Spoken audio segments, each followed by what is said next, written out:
Hello my YouTube family, welcome back to my channel comp aspirant. आप सभी का मेरे यूट्यूब चैनल पे बहुत बहुत स्वागत है। A very good morning to all of you. I hope आप सब लोग बहुत अच्छे होंगे, अपनी पढ़ाई बहुत अच्छे से कर रहे होंगे और अपना बेस्ट से बेस्ट देने की कोशिश कर रहे होंगे। फ्रेंड्स, आज डेट है हमारा 6 जून और अभी मैं अपनी स्टडी करने बैठ चुकी हूँ और अभी मैं सबसे पहले अपना रिवीजन स्टार्ट कर रही हूँ। And friends, thank you so much for your support, for your comments and for your suggestions. आप सब मेरी लाइफ का एक पार्ट बनते जा रहे हो और मुझे बहुत ज़्यादा ब्लेस्ड फील होता है कि मैं ऐसे स्टूडेंट्स की, लर्नर्स की, हाउसवाइफ की, सभी की हेल्प कर पा रही हूँ थ्रू माय चैनल। और आप लोगों की हेल्प करके मुझे इतना ज़्यादा मोटिवेटेड फील हो रहा है। मैं बहुत ज़्यादा स्पेशल भी फील कर रही हूँ कि कुछ ऐसे लर्नर्स हैं जो सेल्फ स्टडी कर रहे हैं और कुछ ऐसे भी हैं जिन्होंने अभी अभी रिसेंटली स्टार्ट किया है, जिन्हें कोई आइडिया नहीं है कि कहाँ से कैसे पढ़ें, कौन से यूट्यूब प्लेटफॉर्म को यूज़ करें, क्या क्या हमारे पास ऑप्शंस अवेलेबल है। वो ये चूज़ ही नहीं कर पा रहे हैं यूट्यूब पे, क्योंकि इतने सारे प्लेटफॉर्म अवेलेबल है कि कौन से प्लेटफॉर्म से कौन से सब्जेक्ट की हम स्टडी करें। अगर मेरे यूट्यूब चैनल से एक भी लर्नर, एक भी स्टूडेंट, एक भी हाउसवाइफ अगर मोटिवेटेड फील कर रहा है तो ये मेरे लिए एक अचीवमेंट से कम नहीं है। फ्रेंड्स, मैं आपको बताना चाहती हूँ, मैं हमेशा से लोगों की हेल्प करना चाहती हूँ और मैं हमेशा से आगे रहती हूँ।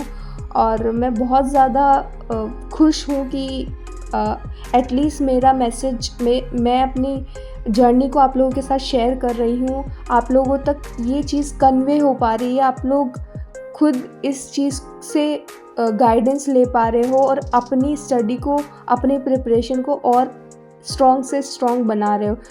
मेरे एक सब्सक्राइबर का सवाल था कि मेरे रिसोर्सेज क्या है। तो डियर, मेरे रिसोर्सेज जो भी थे वो मैंने प्रीवियस वीडियो में शेयर किए थे।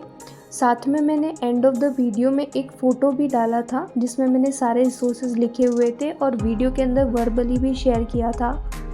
और वीडियो का जो डिस्क्रिप्शन है उसमें भी मैंने सारे रिसोर्सेज को मेंशन किया हुआ है फॉर पेपर 1।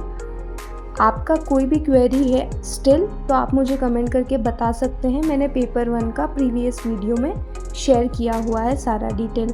और एक सब्सक्राइबर ने मुझसे ये भी पूछा था कि मैं मॉक पेपर कहाँ से दे रही हूँ, तो मैं आपको बताना चाहती हूँ, मैंने अनअकैडमी पे फ्री ऑफ कॉस्ट कुछ ऐसे टेस्ट सीरीज़ अभी चल रही हैं, उनको एनरोल कर रखा है। तो जब आप एनरोल कर लेते हो तब आपके पास उस एप्लीकेशन से नोटिफिकेशन आ जाता है, तब आप उस जो टेस्ट जो वहाँ पे अवेलेबल है उसको आप अटेम्प्ट कर सकते हो। तो मैंने अनअकैडमी से टेस्ट दिया था। एक सब्सक्राइबर ने मुझे पेपर 2 के लिए एक बहुत अच्छा प्लेटफॉर्म भी सजेस्ट किया था, तो मैं उनको भी वंस अगेन थैंक यू बोलना चाहती हूँ। और एक सब्सक्राइबर ने मुझसे ये भी क्वेश्चन किया था कि मैं पेपर 2 के लिए कौन से प्लेटफॉर्म से प्रिपरेशन कर रही हूँ। तो मैं पेपर 2 के लिए कुछ सेल्फ भी कर रही हूँ, कुछ अनअकैडमी से कर रही हूँ, कुछ JRF अड्डा से भी कर रही हूँ और एक और प्लेटफॉर्म है रश्मि JRF गुरु मैम करके है, वहाँ से भी मैं अपना प्रिपरेशन कर रही हूँ। तो फ्रेंड्स, ये सारी आप लोगों की जो क्वेरीज़ थी इन सब के मैं आंसर देना चाहती थी। और इसके अलावा भी आप लोगों की कोई भी कन्फ्यूज़न है तो आप मुझे कमेंट करके ज़रूर बताना। मैं जितना हो सकता है आप लोगों को हेल्प करने की कोशिश करूँगी। और पेपर 2 के भी मैं मोस्ट इम्पॉर्टेंट टॉपिक्स शॉर्टलिस्ट करके आप लोगों के साथ शेयर करूँगी एज सुन एज पॉसिबल। आप लोगों के साथ में नीट स्कैम पे डिस्कशन करना चाहती हूँ फ्रेंड्स, क्योंकि मैं जिस जगह पे रहती हूँ, मैं कोटा राजस्थान से बिलोंग करती हूँ और कोटा आप लोगों को पता है एक एजुकेशन हब है। और हमारे घर पे कुछ बच्चे हैं, कुछ स्टूडेंट हैं जो रेंट से रहते हैं और वो बच्चे यहाँ रह के अपनी फैमिली से दूर रह के किस तरीके से अपनी प्रिपरेशन करते हैं, हमने वो चीज़ें देखी है, हम वो चीज़ को फील कर सकते हैं। तो मैं इस बारे में डिस्कशन इसलिए कर रही हूँ क्योंकि नीट का एग्ज़ाम जो है वो NTA कंडक्ट करवाता है। NTA कहीं ना कहीं हमारा UGC नेट का एग्ज़ाम भी कंडक्ट करवाता है।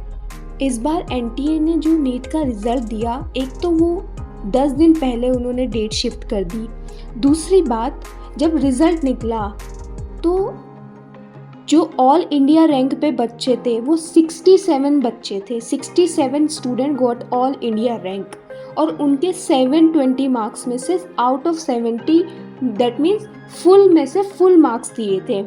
ये ऐसा इसलिए हुआ, एनटीए ने ऐसा जवाब दिया कि हमने बच्चों के साथ नॉर्मलाइजेशन किया है। वो इसलिए किया है कि कई ऐसे सारे सेंटर्स थे जहाँ पे गलत पेपर डिस्ट्रीब्यूट हो गया था। कुछ ऐसे बच्चे थे जिनसे पेपर हिंदी वाला डिस्ट्रीब्यूट कर दिया गया था, और जिनकी शिफ्ट मॉर्निंग की थी उनका पेपर इवनिंग को कंडक्ट करवाया गया।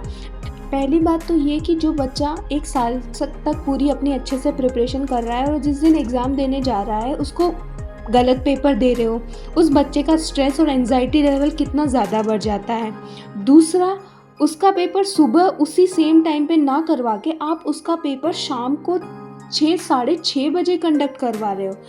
इतना लंबा जो टाइम ड्यूरेशन हो जाता है उसमें बच्चा कितना अपना स्ट्रेस लेवल को बढ़ा लेता है।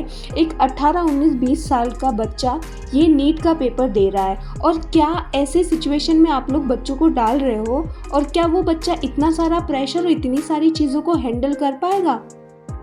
फ्रेंड्स, उसके अलावा ऐसा कभी नहीं हो सकता कि ऑल इंडिया रैंक पे 67 स्टूडेंट के पूरे में से पूरे मार्क्स आ रहे हो और 67 में से 6 बच्चे एक ही सेंटर से हो।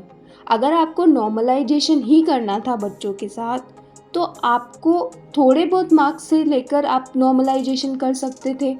आपने जिस बच्चे के 620 नंबर आ रहे हैं उसको कितने 620 या 670 नंबर आ रहे हैं उसके मार्क्स बढ़ा के आपने उसको ऑल इंडिया रैंक दे दिया, और जो बच्चा ऑल इंडिया रैंक डिज़र्व करता था वो उस रैंक से कितना पीछे चला गया।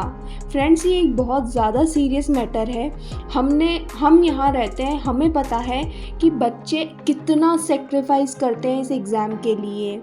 एक डिज़र्विंग बच्चा जिसने साल भर कुछ बच्चे तो ड्रॉप भी लेते हैं, 2 साल का 3 साल का, एक डिज़र्विंग बच्चा जो ड्रॉप लेता है, अपनी पढ़ाई करता है ड्रॉप लेने के बाद भी अपना सपना पूरा करने के लिए, और एक एनटीए जैसी एजेंसीज इस तरीके से नॉर्मलाइजेशन करके जो डिज़र्विंग बच्चा है उस बच्चे को वो रैंक ना देके, वो कॉलेज ना देके, वो एक ड्रीम कॉलेज होता है, हर एक बच्चे का होता है, वो ना देके उसकी रैंक ऐसे नॉर्मलाइजेशन के चक्कर में पिछड़ जाती है और एक अनडिज़र्विंग बच्चे को आप ऑल इंडिया रैंक दे रहे हो। I think NEET students needs justice, और ये एक बहुत बड़ा एनटीए ने स्कैम किया है। हम सबको इसके लिए आवाज़ उठानी चाहिए, क्योंकि आज ये नीट वाले बच्चों के साथ इन्होंने स्कैम किया है, कल को हो सकता है नेट वाले बच्चों के साथ भी कोई ऐसी घटना हो जाए। फ्रेंड्स, वीडियो को ज़्यादा से ज़्यादा शेयर कीजिए, और आपका कोई भी सजेशन हो, कोई भी क्वेरी है तो कमेंट करके ज़रूर बताइए, और मेरे वीडियो को लाइक ज़रूर कीजिए, और अगर आप नए मेरे चैनल पे तो please subscribe my channel. Thank you so much, take care.